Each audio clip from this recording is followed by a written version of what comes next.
Welcome all. Let us talk about the system options in the current session. In the previous session we have seen how to define parameters. Shipping parameters and picking parameters has been defined under order management responsibility. Let us talk about system options in the current session.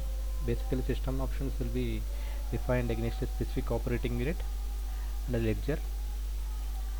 Okay, so we are gonna define system options by using the responsibility accounts receivable responsibility, and by using accounts receivable responsibility we are gonna define system options. Start operations, accounts receivable, setup, system options. This is what is the path. Okay, let us get into the application and try creating this. We have under system options there are some few things like under accounting tab we need to define the accounting details, and under trans and customer tab we are going to define some other parameters. Few will be automatically enabled, and then miscellaneous will be one more tab, and miscellaneous will be one more tab, and under claims and tab this is one more field which we need to define. Let us get into the application and try to define the same thing. Is like somehow I define this. Let me explain how to define the same. I'll explain it there what to what. Okay, just go to accounts receivable responsibility, setup, system options. This is the path. Okay, so somehow I defined this. So anyhow thing is like I did the profile option setup. My default operating unit as I did the through MO operating unit and default operating unit. I have done the setup as Tata operating unit, so this is my default operating unit. So automatically on setting the profile option it is loading. Okay, and then even the ledger is getting loaded here automatically. So now the thing is like let us talk about under accounts tab we need to define the accounts. Okay, under the accounting tab we need to define the accounts, from where the value will be, from the in which the values will be recorded.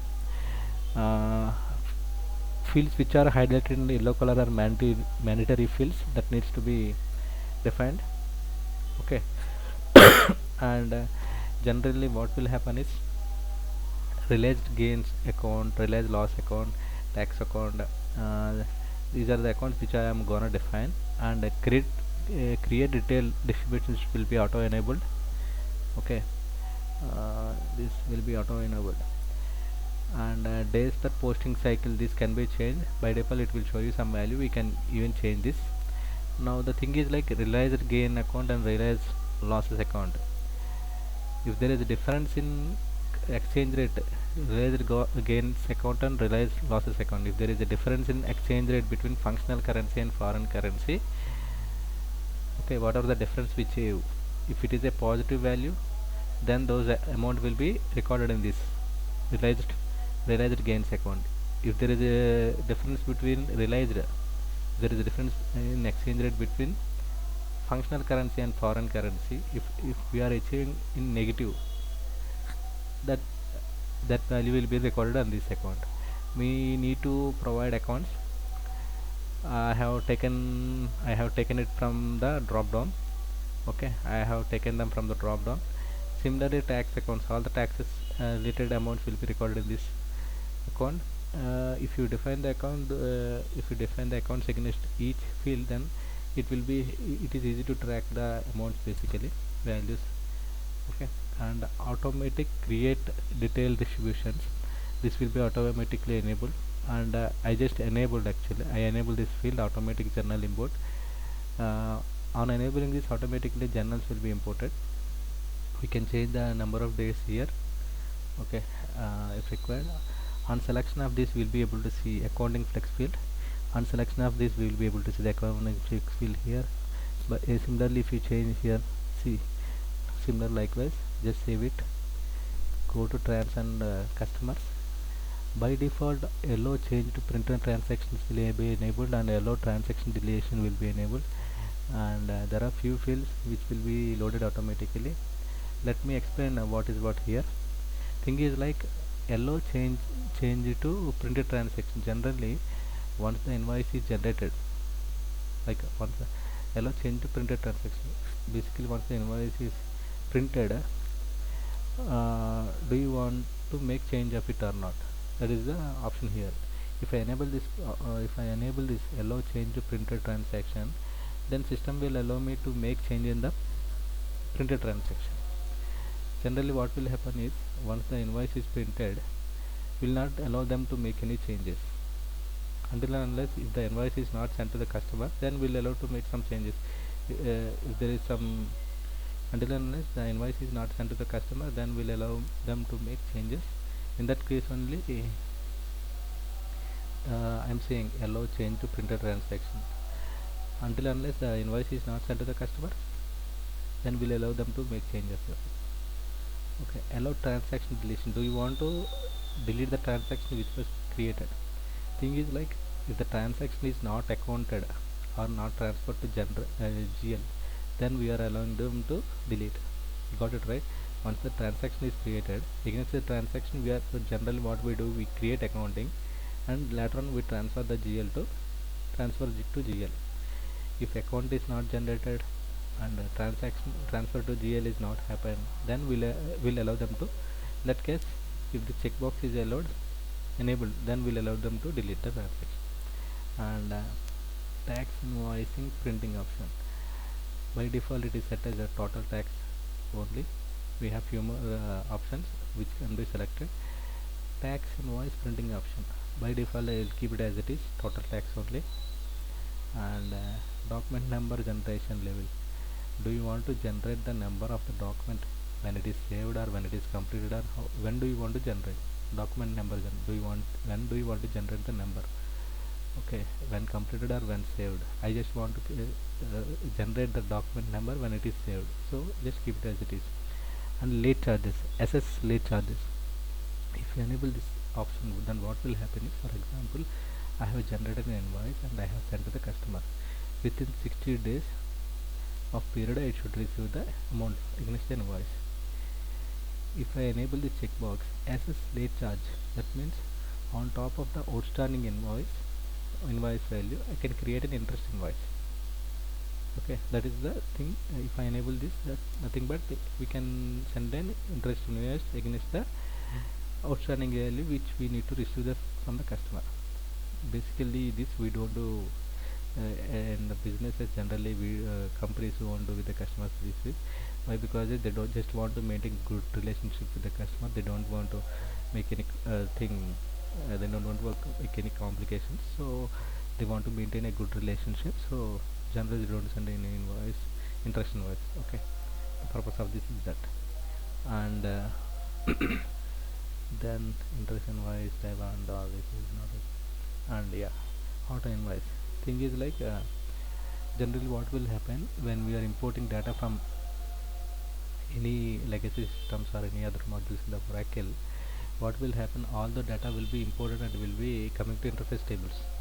What will happen, interface table, what will happen, it will validate the data and it will push it to the next level. If there is an issue with the data, then it will keep it in purge table.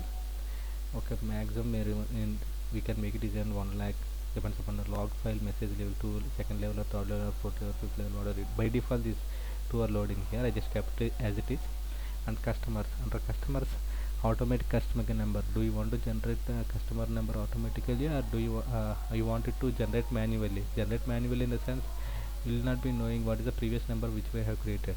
So keep it as automatic, so that system will automatically generate the numbers of the customers. And the same time automatic site numbering, even you allow them to generate the site numbers also automatically.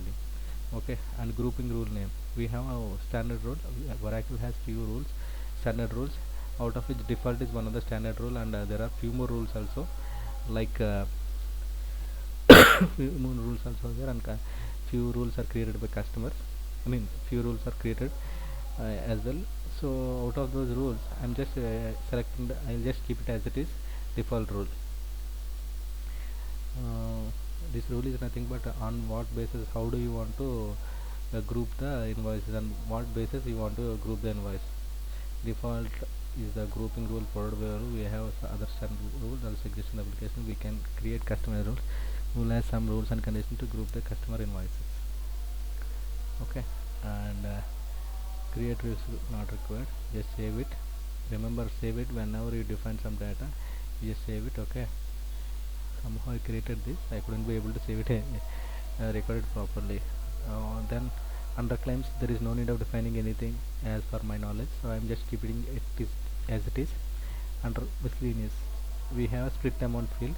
Actually this doesn't give any big impact, but split amount if I define here as 10,000 rupees, thing is like at the time of generating report based on this split amount reports will be generated. Invoices which are below 10, which are 10,000 and less than 10,000 will be displayed in one report, and more above 10,000 rupees invoices will be shown in differently, and the count of them will be shown, and the count of the less than 10,000 or equal to less than 10,000 will be shown under the same report. It will show you records which are less than or equal to 10,000 and greater than 10,000. Along with the count it will show you. Only for reporting purpose this is helpful. And discount basis, basically generally we define discount at the order management screen. Okay, whereas why do you want to define discount basis? Do you want to define at line level or invoice amount or lines or freights or whatever it may be? We have multiple options: invoice amount, lines only, or lines, freight items and tax. How do you want to define discount basis? I'll just keep it as line only. Thing is like generally we define discounts at the order management screen. Whereas why do you want to define here again? Thing is like some of the customers they don't opt for they don't opt for order management module. So in that case they will take only accounts receivable. So in that case they don't they define the invoice manually. They generate the invoice from the screen itself without any linking to order. So in that case what will happen is that will take this condition line level. Okay, from here it will take automation cache rule set. I'll just select it as standard. This is not by default, this won't be flown. This needs to be generated automatically. This needs to be taken from the drop down. I just selected as standard. Even this needs to be selected. This needs to be defined value. If you want to see the report differentiation, you can define this. And days in days sales outstanding calculation, within how days sales outstanding should calculation. I just made it as 90 days. Sales credit per percent limit, rate of limits per receipt minus 100 to 100 extension. Discounts and partial payments. Do you want to enable on discount and partial payment? Yes or no? That needs to be enabled here. And require billing location for receipt, print, remit to address. Auto receipts, invoices per commit.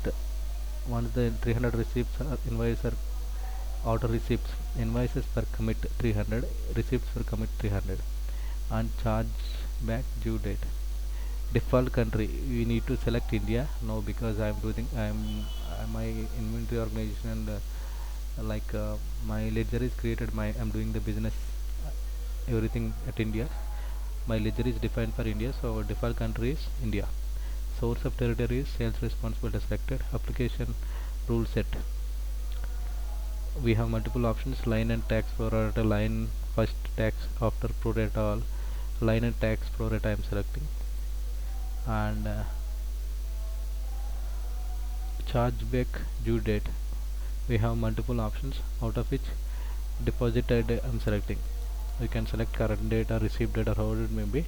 I am just keeping it as deposit date. That's it, guys. In the upcoming session, let us see how to define a transaction type. Okay, thank you.